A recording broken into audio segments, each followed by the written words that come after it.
তুমি যদি এখন এইচএসসি পরীক্ষার্থী হয়ে থাকো তাহলে এই 5টা কাজ করা তোমার জন্য পাপ। কেন পাপ বলছি? কারণ তোমার হাতে আর বেশি সময় নেই ভাই, এখন একটু সিরিয়াস হতে হবে। তাই আমি আজকে আলোচনা করব যে কাজগুলো এখন মোটেও করা যাবে না, এমন 5টি কাজ যে কাজ তুমি যদি করো তাহলে ভাই তুমি এখন সম্পূর্ণ বিপদে পড়ে যাবে। আমি একটু শেয়ার করি তোমাদের সাথে কি কি কাজ। প্রথমত, আদৌ সিলেবাস কমপ্লিট করা। অনেকে আছে এখান থেকে একটু এই করে পুরো যে কয়টা চ্যাপ্টার আছে সব শেষ করে নিয়ে এসে ফ্লেক্স মারে যে আমার সব চ্যাপ্টার শেষ, কিন্তু অ্যাকচুয়ালি ও একটা চ্যাপ্টারও ভালো মতো পারে না। এই জিনিস করা যাবে না। তোমার যদি 7টা কিংবা 8টা চ্যাপ্টার থেকে থাকে, তুমি 5টা কি 6টা চ্যাপ্টার খুব ভালো মতো পড়ো, যাতে ওইখান থেকে তোমাকে কেউ আটকাতে না পারে। আর বাকি 2টা চ্যাপ্টার তুমি মোটামুটি একটু নলেজ রাখলা, এমসিকিউ প্র্যাকটিস করলা, ইটস এনাফ ফর ইউ। ঠিক আছে? তাহলে এখন কথা হচ্ছে যে তোমার সৃজনশীল আসবে তো 8টা, লিখতে হবে তোমার 5টা। তোমার তো 7টা চ্যাপ্টার সম্পূর্ণ পারার দরকার নাই। তুমি যদি 5টা চ্যাপ্টারও ভালো করে পড়ো, তুমি 5টা লিখতে পারবা। ঠিক আছে? সো এই আদৌ সিলেবাস কমপ্লিট করার ব্যাপারটা বা কনসেপ্ট থেকে বের হয়ে আসতে হবে। এখন তোমার যদি কোনো কনসেপ্ট বাদ থেকে থাকে, মনে করো তুমি 7টা চ্যাপ্টারের ভিতরে 5টা চ্যাপ্টার পড়ছো, এবার 5টা চ্যাপ্টারের ভিতর থেকে তুমি অ্যানালাইসিস করবা যে তোমার কয়টা কনসেপ্ট বাকি আছে। এই কনসেপ্টগুলো ফাইন্ড আউট করো, খাতায় লেখো, দেন এই কনসেপ্টগুলো ক্লিয়ার করো। এখনো সময় আছে, ক্লিয়ার করো, নাহলে বিপদে পড়ে যাবা। Secondly, concept revision, solve, exam না দেওয়া। কনসেপ্ট ক্লিয়ার করা অনেক জরুরি। এখন যদিও রিভিশন দেওয়ার সময়, তারপরেও যদি টুকিটাকি কোনো কনসেপ্ট ক্লিয়ার না থাকে, যদি কোনো কনসেপ্ট ক্লিয়ার করা থেকে বাকি থাকো, সেই কনসেপ্টগুলো ক্লিয়ার করে ফেলো। এখনো সময় আছে, সেই কনসেপ্টগুলো ক্লিয়ার করে ফেলো। কনসেপ্ট ঠিক না হলে তুমি সিকিউ এমসিকিউ কোনোটাই ঠিক মতো করতে পারবে না। সো আগে কনসেপ্ট ক্লিয়ার করো, দেন রিভিশন দাও।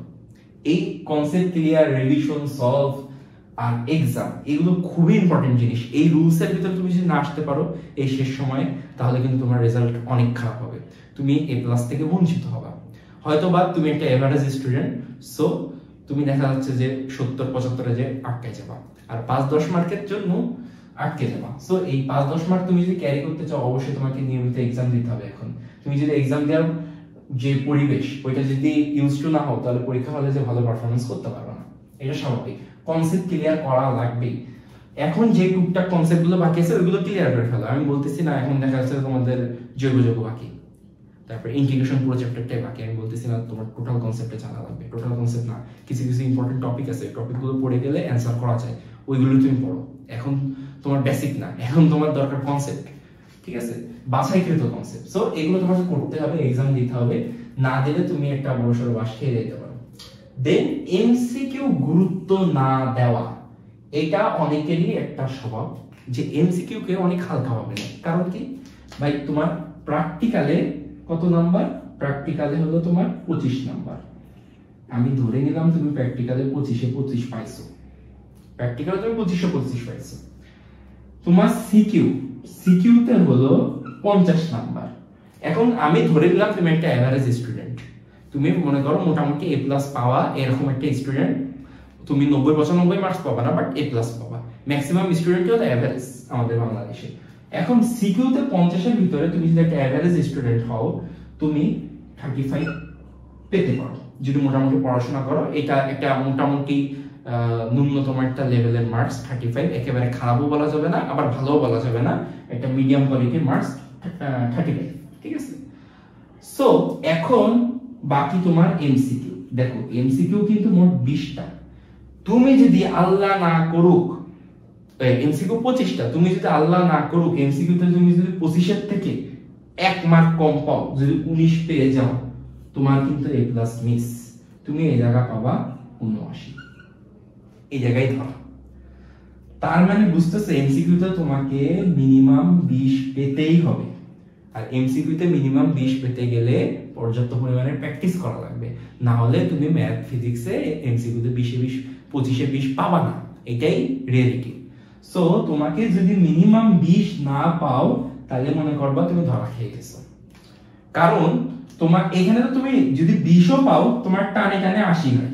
তুমি যদি 20ও পাও, তোমার টানে টানে কত হবে? 80 হবে, 80 হবে। হ্যাঁ, বাট তোমাকে অলওয়েজ সেফ জোনে থাকতে হবে। তুমি চিন্তা করবা যে তুমি 85 পাবা, তুমি কত পাবা? 85 পাবা। কারণ কি, তোমার দুইটা পেপার, দেখা গেল একটা পেপারে তুমি 85 পাইছো, আর একটা পেপারে তোমার ধরা দিয়ে দেবে, কোশ্চেন হার্ড করে দেবে। এটা প্রতি বছরই করে, যে একটা পেপার একটু ইজি করে দেয়, তুমি এভারেজ স্টুডেন্ট, একটা পেপার ইজি করলো তুমি 85 পাইছো, আর একটা পেপারে যদি ধরা দিয়ে দেয় 5টা মার্ক তুমি মেকআপ করতে পারবা, ঠিক আছে। আর তুমি যদি ওই টানে টানে 80 পাও, ধরো আমি 80 পাইছো তুমি, কিন্তু আর একটা পেপারে যদি মনে যদি ধরা দিয়ে দেয়, তোমার কিন্তু টোটাল দুইটা মিলাই 160 হবে না।